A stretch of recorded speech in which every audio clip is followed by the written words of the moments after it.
ನಮಸ್ಕಾರ ವೀಕ್ಷಕರೇ. ಪಾಕಿಸ್ತಾನದ ವಿಚಾರದಲ್ಲಿ ಮೋದಿ ಸರ್ಕಾರ ಸ್ವಲ್ಪ ತಣ್ಣಗಾಗಿರುವಂತೆ ಕಾಣಿಸ್ತಾ ಇದೆ. ಕಾರಣ ಆಪರೇಷನ್ ಸಿಂಧೂರ್ ತಾತ್ಕಾಲಿಕವಾಗಿ ಸ್ಥಗಿತಗೊಂಡಿರೋದು.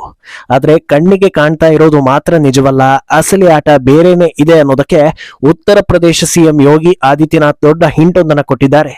ಸದ್ಯ ಮೋದಿ ಸರ್ಕಾರ ಮಾಡಿದ್ದು ಏನು, ಇನ್ನು ಮುಂದೆ ಏನಾಗುತ್ತೆ ಅನ್ನೋ ಭವಿಷ್ಯವನ್ನ ಯೋಗಿ ನುಡಿದಿದ್ದು ಎಲ್ಲರ ನಿರೀಕ್ಷೆಗಳು ಉತ್ತುಂಗಕ್ಕೆ ಹೋಗುವಂತೆ ಮಾಡ್ತಾ ಇದೆ. ಯೋಗಿ ಹೇಳಿಕೆಗೆ ತಕ್ಕಂತೆ ಪ್ರಸ್ತುತ ನಡೀತಾ ಇರೋ ಬೆಳವಣಿಗೆಗಳನ್ನ ನೋಡಿದ್ರೆ ಈ ಭವಿಷ್ಯ ಸುಳ್ಳಾಗೋದಿಲ್ಲ ಅಂತ ಅನ್ನಿಸ್ತಾ ಇದೆ. ಇನ್ನೊಂದೆಡೆ ಪಾಕಿಸ್ತಾನಕ್ಕೆ ಬೆಂಬಲ ಕೊಡ್ತೀವಿ ಅಂತಿದ್ದ ಮತ್ತೊಂದು ಬಿಕಾರಿ ದೇಶ ಬಾಂಗ್ಲಾ ಪರಿಸ್ಥಿತಿಯು ಚಿಂತಾಜನಕವಾಗಿದೆ. ಈ ಹೊತ್ತಲ್ಲಿ ಬಾಂಗ್ಲಾ ಕುರಿತಂತೆ ಅಮಿತ್ ಶಾ ಕೊಟ್ಟಿರೋ ಹೇಳಿಕೆಯು ಮುಂದೆ ಆಗೋ ಬೆಳವಣಿಗೆಗಳ ಹಿಂಟ್ ಕೊಟ್ಟಂತಿದೆ. ಇದೆಲ್ಲವನ್ನ ಒನ್ ಬೈ ಒನ್ ವಿವರಿಸ್ತಾ ಹೋಗ್ತೀವಿ. ಈ ವಿಡಿಯೋವನ್ನ ತಪ್ಪದೆ ಕೊನೆ ತನಕ ನೋಡಿ. ಅದಕ್ಕೂ ಮುನ್ನ ಮೀಡಿಯಾ ಮಾನ್ಸ್ಟರ್ ಚಾನಲ್ ಅನ್ನ ತಪ್ಪದೆ ಸಬ್ಸ್ಕ್ರೈಬ್ ಮಾಡಿ. ಎಸ್, ಬಹಳ ದೃಢವಾಗಿ ಕೇಂದ್ರದಲ್ಲಿ ಅಧಿಕಾರ ಹಿಡಿದಿರೋ ಬಿಜೆಪಿ ಒಂದಷ್ಟು ವಿಚಾರಗಳಲ್ಲಿ ಕೆಲವೊಂದು ನಿಯಮಗಳನ್ನ ಮೇಂಟೈನ್ ಮಾಡಿಕೊಂಡು ಬಂದಿದೆ. ಆ ಪೈಕಿ ಒಂದು, ಎಂತ ಸಂದರ್ಭ ಬಂದ್ರೂ ಮುಂದಿನ ಕೆಲ ಆಕ್ಷನ್ಗಳು ಏನು ಅನ್ನೋದನ್ನ ರಿವೀಲ್ ಮಾಡದೆ ಗೌಪ್ಯತೆಯನ್ನ ಕಾಪಾಡಿಕೊಳ್ಳೋದು. ಸಮಯ ಬಂದಾಗ ಯಾವ ಮುಲಾಜು ಇಲ್ಲದೆ ಆಕ್ಷನ್ಗೆ ಇಳಿಯೋದು. ಈ ಎರಡೂ ಪ್ರಕ್ರಿಯೆಗಳ ನಡುವಿನಲ್ಲಿ ಇನ್ನೊಂದು ಮಹತ್ವದ ಬೆಳವಣಿಗೆ ನಡೆಯುತ್ತೆ. ಅದೇನು ಅಂದ್ರೆ, ಮುಂದಿನ ಆಕ್ಷನ್ ಕನ್ಫರ್ಮ್ ಆಗ್ತಾ ಇದ್ದ ಹಾಗೆ ಅದರ ಬಗ್ಗೆ ಹಿರಿಯ ನಾಯಕರು ಹಿಂಟ್ ಕೊಡ್ತಾ ಬರೋದು. ಈ ತಿಂಗಳ ಆರಂಭದಲ್ಲಿ ಆಪರೇಷನ್ ಸಿಂಧೂರ್ಗೆ 1-2 ದಿನಗಳು ಬಾಕಿ ಇದ್ದಾಗ ರಾಜನಾಥ್ ಸಿಂಗ್ ಇದೇ ರೀತಿಯ ಒಂದು ಹಿಂಟ್ ಅನ್ನ ಕೊಟ್ಟಿದ್ರು. ನೀವು ಯಾವ ರೀತಿ ಪ್ರತೀಕಾರಕ್ಕೆ ಯೋಚಿಸ್ತಾ ಇದ್ದೀರೋ ಮೋದಿ ಸರ್ಕಾರ ಹಾಗೆಯೇ ಪ್ರತೀಕಾರವನ್ನ ತೀರಿಸಿಕೊಳ್ಳುತ್ತೆ ಅಂತ. ಅದರ ಬೆನ್ನಲ್ಲೇ ರಾತ್ರೋರಾತ್ರಿ ದಾಳಿಯಾಗಿತ್ತು ಅನ್ನೋದು ಈಗ ಇತಿಹಾಸ.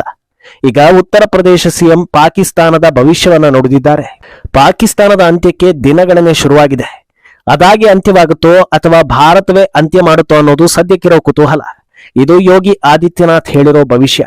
ಸಮಾವೇಶವೊಂದರಲ್ಲಿ ಮಾತನಾಡೋ ಯೋಗಿ ಆದಿತ್ಯನಾಥ್, ಪಾಕಿಸ್ತಾನ ಮೂಲದ ಉಗ್ರರು ಭಾರತದ 26 ಅಮಾಯಕ ಹಿಂದೂಗಳನ್ನ ಕೊಂದ್ರು. ಅದಕ್ಕೆ ಪ್ರತಿಯಾಗಿ ಭಾರತ ನಡೆಸಿದ ದಾಳಿಯಲ್ಲಿ 24 ಜನ ಉಗ್ರರನ್ನ ನಾಶ ಮಾಡಲಾಯಿತು. ಇದರಲ್ಲಿ ಭಾರತದ ತಪ್ಪೇನೂ ಇಲ್ಲ. ಉಗ್ರವಾದಕ್ಕೆ ಪೋಷಣೆ ಮಾಡಿದ್ದು ಅವರು, ದುಷ್ಕೃತ್ಯ ಎಸಗಿದ್ದು ಅವರು. ಅದಕ್ಕೆ ಪ್ರತಿಯಾಗಿ ನಮ್ಮ 3 ಸೇನೆಗಳು ತಮ್ಮ ಪರಾಕ್ರಮವನ್ನ ತೋರಿಸಿದ್ವು ಅಷ್ಟೇ. ಪಾಕಿಸ್ತಾನ ಈಗಾಗಲೇ 75 ವರ್ಷಗಳು ಜೀವಿಸಿದೆ. ಬಹಳ ಹಿಂದೆಯೇ ನಮ್ಮ ಹಿರಿಯರು ಹೇಳಿದ್ದಾರೆ, ಪಾಕಿಸ್ತಾನಕ್ಕೆ ಹೆಚ್ಚು ದಿನ ಅಸ್ತಿತ್ವ ಇಲ್ಲ, ಅದಕ್ಕೂ ವ್ಯಾಲಿಡಿಟಿ ಇದೆ ಅಂತ. ಅದು ಮುಗಿಯೋ ಸಮಯ ಈಗ ಬಂದಿದೆ ಅನ್ಸುತ್ತೆ. ಪಾಕಿಸ್ತಾನ ತಾನೇ ಮಾಡಿಕೊಂಡ ಪಾಪಗಳಿಂದ ಅಂತ್ಯವಾಗ್ತಾ ಇದೆ. ಯಾವ ರೀತಿಯಲ್ಲಿ ಅಂತ್ಯವಾಗಬೇಕು ಅನ್ನೋದು ವಿಧಿಲಿಖಿತವಾಗಿದೆ ಅನ್ನೋದನ್ನ ಹೇಳಿದ್ದಾರೆ. ಯೋಗಿ ಭವಿಷ್ಯ ಹಾಗೂ ವಾಸ್ತವ ಎರಡನ್ನೂ ತಾಳೆ ಹಾಕಿದ್ರೂ ಈ ಮಾತನ್ನ ಸತ್ಯ ಅಂತ ಹೇಳೋದಕ್ಕೆ ಪುರಾವೆಗಳು ಸಿಗ್ತಾ ಹೋಗುತ್ತವೆ. ಒಂದೇ ತಾನಾಗಿ ನಾಶವಾಗುತ್ತೆ ಅಂದ್ರೆ ಈಗಾಗಲೇ ಅಲ್ಲಿ ಆರ್ಥಿಕ ಪರಿಸ್ಥಿತಿ ಹದಗೆಟ್ಟಿದೆ. ನೀರು ನಿಲ್ಲಿಸಿರೋದ್ರಿಂದ ಎಲ್ಲಾ ಪ್ರಮುಖ ಚಟುವಟಿಕೆಗಳಿಗೆ ಸಮಸ್ಯೆ ಆಗ್ತಾ ಇದೆ. ಇಡೀ ದೇಶದ ನಾಡಿ ಮಿಡಿತವನ್ನ ಇಂಡಸ್ಟ್ರಿಟಿ ಸಸ್ಪೆಂಡ್ ಅನ್ನೋ ಖಡಕ್ ನಿರ್ಧಾರ ಕುಗ್ಗಿಸ್ತಾ ಇದೆ. ಉಸಿರು ಕಟ್ಟಿದ ಪರಿಸ್ಥಿತಿಯಲ್ಲಿರೋ ಪಾಕಿಸ್ತಾನಕ್ಕೆ ಈಗ ಮತ್ತೊಂದು ಬರೆ ಹಾಕೋ ಅವಶ್ಯಕತೆಯೇ ಇಲ್ಲ ಅನ್ನುವಂತಾಗಿದೆ. ಇಷ್ಟಾದ ಮೇಲೂ ಆಯಸ್ ಇದ್ದಷ್ಟು ದಿನ ಬದುಕೋದನ್ನ ಬಿಟ್ಟು ಮತ್ತೆ ಕೆಣಕೋದಕ್ಕೆ ಬಂದ್ರೆ ಭಾರತದ ದಾಳಿಯಿಂದಲೇ ಹತವಾಗೋ ಪರಿಸ್ಥಿತಿ ಬರುತ್ತೆ. ಕದನ ವಿರಾಮ ಬೆನ್ನಲ್ಲೇ ಮೋದಿ ಖಡಕ್ ಆಗಿ ಒಂದು ಮಾತನ್ನ ಹೇಳಿದ್ರು, ಆಪರೇಷನ್ ಸಿಂಧೂರ್ ಮುಗಿದಿಲ್ಲ, ತಾತ್ಕಾಲಿಕ ಸ್ಥಗಿತ ಅಷ್ಟೇ ಅಂತ. ಆಚೆಯಿಂದ ಒಂದು ಗುಂಡು ಹಾರಿ ಬಂದ್ರು ಈಚೆಯಿಂದ ನುಗ್ಗಿ ಹೊಡಿತೀವಿ ಅಂತ. ಈಗ ಕೆಣಕಿ ಬಂದ್ರೆ ಈ ಬಾರಿ ಯುದ್ಧ ಮುಗಿಯೋದು ಪಾಕಿಸ್ತಾನ ಉಸಿರು ನಿಲ್ಲಿಸಿದ ಬಳಿಕವೇ ಅನ್ನೋ ವಾತಾವರಣ ಸೃಷ್ಟಿಯಾಗಿದೆ. ಅಂದಾಗೆ ಯುದ್ಧ ಆರಂಭವಾಗ್ತಾ ಇದ್ದ ಹಾಗೆ ಈ ಬಾರಿ ಪಿಒಕೆಯನ್ನ ಭಾರತ ವಶಪಡಿಸಿಕೊಳ್ಳಬಹುದು ಅನ್ನೋ ನಿರೀಕ್ಷೆ ದಟ್ಟವಾಗಿತ್ತು. ಅಖಂಡ ಭಾರತದ ಅವಶ್ಯಕತೆ ಭಾರತಕ್ಕೆ ಇಲ್ಲದೆ ಇದ್ರೂ ಪಿಒಕೆ ಅವಶ್ಯಕತೆ ಭಾರತಕ್ಕೆ ಇದ್ದೇ ಇದೆ. ಯಾಕಂದ್ರೆ ಅದು ಭಾರತದ ಭೂಪ್ರದೇಶ ಅನ್ನೋದರ ಜೊತೆಗೆ ಅತ್ಯಂತ ಪ್ರಮುಖ ಸ್ಟ್ರಾಟಜಿಕಲ್ ಪಾಯಿಂಟ್. ಈಗ ಭಾರತ ಸೈಲೆಂಟ್ ಆಗಿ ಕೊಡ್ತಾ ಇರೋ ಹಲವು ಹೊಡೆತಗಳಿಂದ ಬಚಾವಾಗೋದಕ್ಕೆ ಕನಿಷ್ಠ ಪಕ್ಷ ಪಾಕಿಸ್ತಾನವೇ ಸ್ವಯಂ ಇಚ್ಛೆಯಿಂದ ಪಿಒಕೆಯನ್ನ ಬಿಟ್ಕೊಡ್ಬೇಕು. ಯಾಕಂದ್ರೆ ಇದನ್ನೂ ಕೂಡ ಮೋದಿಯೇ ಹೇಳಿದ್ದಾರೆ. ನಾವು ಮತ್ತೆ ಪಾಕಿಸ್ತಾನದ ಜೊತೆ ಮಾತನಾಡಿದ್ರೆ ಅದು ಪಿಒಕೆ ಅಥವಾ ಟೆರರಿಸಂ ವಿಚಾರದಲ್ಲಿ ಮಾತ್ರ ಅಂತ. ಅಲ್ಲಿಗೆ ಮೆಸೇಜ್ ಇಸ್ ಕ್ಲಿಯರ್ ಅಂದಂತಾಗಿದೆ. ಇದನ್ನ ಅರ್ಥ ಮಾಡಿಕೊಂಡು ಪಿಒಕೆಯನ್ನ ಬಿಟ್ಟುಕೊಟ್ರೆ ಕನಿಷ್ಠ ಪಕ್ಷ ಪಾಕಿಸ್ತಾನದ ಆಯಸ್ಸು ಸ್ವಲ್ಪ ವೃದ್ಧಿಸಬಹುದು. ಅದನ್ನು ಮಾಡಿಲ್ಲ ಅಂದ್ರೆ ಮುಂದಾಗೋದನ್ನ ತಡೆಯೋದಕ್ಕೆ ಯಾರಿಂದಲೂ ಸಾಧ್ಯವಿಲ್ಲ ಅನ್ನೋದು ಆಲ್ಮೋಸ್ಟ್ ಕನ್ಫರ್ಮ್ ಆಗ್ತಾ ಇದೆ.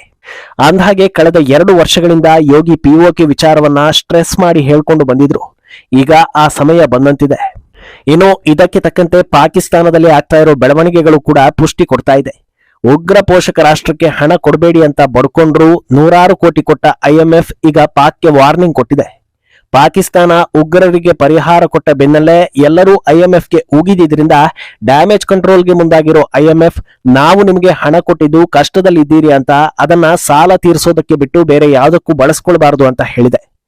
ಅಂದಹಾಗೆ ಇಲ್ಲೂ ಕೂಡ ಬಹಳ ನಾಜುಕುತನ ಪ್ರದರ್ಶನ ಮಾಡಿರೋ IMF ಉಗ್ರರಿಗೆ ಹಣ ಕೊಟ್ಟಿದ್ದನ್ನ ಎಲ್ಲೂ ಪ್ರಸ್ತಾಪಿಸಿಲ್ಲ, ಬದಲಾಗಿ ರಾಜಕೀಯ ಲಾಭಕ್ಕೆ ಬಳಸ್ಕೊಳ್ಬೇಡಿ ಅಂತ ಹೇಳಿದೆ. ಆದ್ರೆ ಇದು ಕೊಳ್ಳೆ ಹೊಡೆದ್ಮೇಲೆ ಕೋಟೆ ಬಾಗ್ಲು ಹಾಕಿದಂತೆ ಅನ್ನೋ ಹಾಗಾಗಿದೆ. ಈಗ ವಾರ್ನಿಂಗ್ ಕೊಟ್ಟಿರೋ IMF ಪಾಕಿಸ್ತಾನ ಬದುಕಿದ್ರೆ ಮುಂದಿನ ವರ್ಷವೂ ಫಂಡ್ ಕೊಡೋದಕ್ಕೆ ಹಿಂದೆ ಮುಂದೆ ನೋಡಲ್ಲ ಅನ್ನೋದು ವಾಸ್ತವ. ಇನ್ನೊಂದ್ ಕಡೆ ಭಾರತದಲ್ಲಿ ಕೂತಿರೋ ಕಾಂಗ್ರೆಸ್ ಹಾಗೂ ವಿಪಕ್ಷ ನಾಯಕರೆಲ್ಲ ಭಾರತಕ್ಕೆ ಎಷ್ಟು ಡ್ಯಾಮೇಜ್ ಆಗಿದೆ, ಸಾಕ್ಷಿ ಕೊಡಿ, ಹಾಗೆ ಹೀಗೆ ಅಂತ ನಾಚಿಕೆಗೇಡಿನ ಪ್ರಶ್ನೆಗಳನ್ನ ಕೇಳೋದ್ರಲ್ಲಿ ಬ್ಯುಸಿ ಆಗಿದ್ರೆ, ಅತ್ತ ಪಾಕಿಸ್ತಾನದ ಪ್ರಮುಖರೆಲ್ಲ ಒಬ್ಬೊಬ್ಬರಾಗಿ ಭಾರತ ಕೊಟ್ಟ ಹೊಡೆತ ಹೇಗಿತ್ತು ಅನ್ನೋದನ್ನ ಬಾಯಿ ಬಿಡ್ತಾ ಇದ್ದಾರೆ. ಪಾಕಿಸ್ತಾನದ DGISPR BBC ಸಂದರ್ಶನದಲ್ಲಿ ಭಾರತದ ಮಿಸೈಲ್ ದಾಳಿಯನ್ನ ವಿವರಿಸ್ತಾ ಹೋಗಿದ್ದಾನೆ. ನೂರ್ ಖಾನ್ ಏರ್ ಬೇಸ್ ಸೇರಿದಂತೆ ಹಲವು ಏರ್ ಬೇಸ್ ಗಳನ್ನ ಭಾರತ ಟಾರ್ಗೆಟ್ ಮಾಡಿ ಹೊಡೆದಿರೋದು ಹೌದು, ನಾವು ಸುಮ್ಮನೆ ಕೊಡ್ಲಿಲ್ಲ, ವಾಪಸ್ ಅಟ್ಯಾಕ್ ಮಾಡಿದ್ದೀವಿ ಅಂತ ಹೇಳ್ತಾರೆ. ಇದಕ್ಕಿಂತ ದೊಡ್ಡ ಸಾಕ್ಷಿ ಬೇಕಿಲ್ಲ ಅನ್ನೋದು ಶಿಕ್ಷಣ ಪಡೆದವರಿಗೆ ಅರ್ಥವಾಗುತ್ತೆ.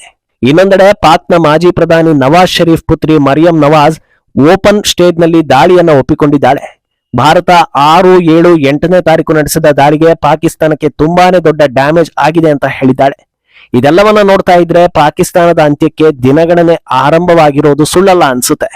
ಇನ್ನೊಂದೆಡೆ ಅವಸರಕ್ಕೆ ಹುಟ್ಟಿದ ಇನ್ನೊಂದು ದೇಶ ಬಾಂಗ್ಲಾ ಕತೆ ಕೂಡ ಹೀಗೆ ಆಗಿದೆ. ಮಾಜಿ ಪ್ರಧಾನಿ ಶೇಖ್ ಹಸೀನಾಗೆ ಪ್ರಾಣ ಬೆದರಿಕೆ ಒಡ್ಡಿ ಜನರನ್ನ ಎತ್ತಿಕಟ್ಟಿ PM ಕುರ್ಚಿ ಮೇಲೆ ಕೂತು ಹುಚ್ಚನಂತೆ ಆಡ್ತಾ ಇರೋ ಯೂನಸ್ಗೆ ಈಗ ಬುಡಕ್ಕೆ ಬಂದಂತಾಗಿದೆ. ರಾಜೀನಾಮೆ ಕೊಟ್ಟು ಹೋಗಪ್ಪ ಅಂತ ಬಾಂಗ್ಲಾ ಆರ್ಮಿ ಯೂನಸ್ಗೆ ಒತ್ತಡ ಹೇರ್ತಾ ಇದೆ. ನೀನು ಜನರಿಂದ ಆಯ್ಕೆ ಆಗಿಲ್ಲ, ಆದ್ರಿಂದ ಜಾಸ್ತಿ ದಿನ ಇಂಥ ಜಾಗದಲ್ಲಿ ನೀನು ಕೂರಬಾರದು, ಡಿಸೆಂಬರ್ ಅಂತ್ಯದ ಒಳಗೆ ಎಲೆಕ್ಷನ್ ನಡೆಸಬೇಕು ಅಂತ ಬಾಂಗ್ಲಾ ಆರ್ಮಿ ಚೀಫ್ ವಕಾರ್ ಉಸ್ ಜಮಾನ್ ವಾರ್ನಿಂಗ್ ಕೊಟ್ಟಿದ್ದಾನೆ.